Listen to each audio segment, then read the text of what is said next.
video, we're going to review the alarms functionality in the Saveris 2 data loggers. Please log into your Saveris 2 dashboard. Upon entering your dashboard, come over to the Alarms tab. The Alarms tab will show a drop-down menu which says Alarm List, Alarm Settings, and Alarm Warnings. Alarm List is a historical view of all the alarms that have occurred within your system. You can pinpoint one particular data logger if you want to. So you would select one logger if you wanted to. You would select a time frame, and then you would view all the alarms that occurred during that time frame. You'll see all the historical alarms, you'll see the warnings, you'll see anything that occurred in terms of alarming at any point. This is just a way of going back to see what occurred when. Again, you can select as many channels as you want or just one channel.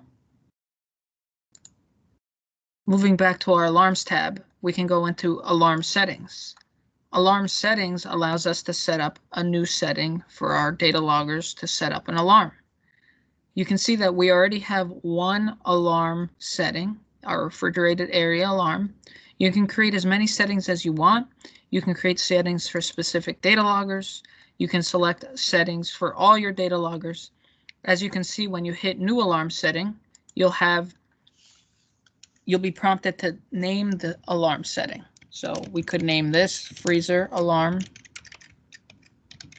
if we wanted to. The sensitivity or alarm delay allows us to prevent false alarms. So if we wanted to have a 15-minute or 30-minute alarm delay, we could set that up. That way, we would only get alarms after 30 minutes of the temperature being out of your specific range. You would hit apply.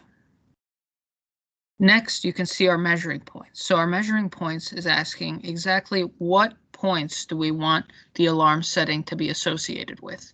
So this particular alarm setting for freezer area, we want to set this for, as you can see, our conditioning freezer 1. You can see that some of our loggers here are grayed out and they have this little I next to them for information. This simply means that we already have an alarm setting set up for these particular data loggers. So if we wanted to override that, we would select it. In this case, we only want to set the setting for this one freezer, which has not had an associated alarm with it. Again, if it's grayed out and has an I, it means it already has an alarm setting associated with it. In this case, we only have conditioning freezer 1, which doesn't have an alarm setting, so we'll set up the alarm for that. Scrolling down further, you can see our temperature thresholds. Here, we define the lower limit and the upper limit. So in this case, we could make it -20 F to 0 F if that's what we want it to be. Again, the alarm delay can be set up down here as well. And then we have our second alarm threshold, which we can create to make it -25 to 2 degrees Fahrenheit or 5 degrees Fahrenheit. So you have two channels of alarm thresholds that you can set up. Our time control down here below allows us to specify when we want the alarm setting to be active and when we want the alarm setting not to be active, in case you're getting a particular shipment on a particular day.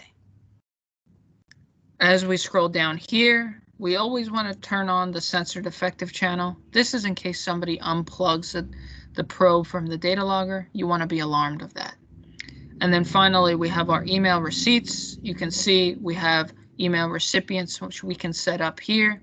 We can select who we want the email receipt to go to. We can also add in as many other email recipients as we want by putting in their name and email here. And then also we can set up SMS alarming, again, putting in a name and then a phone number.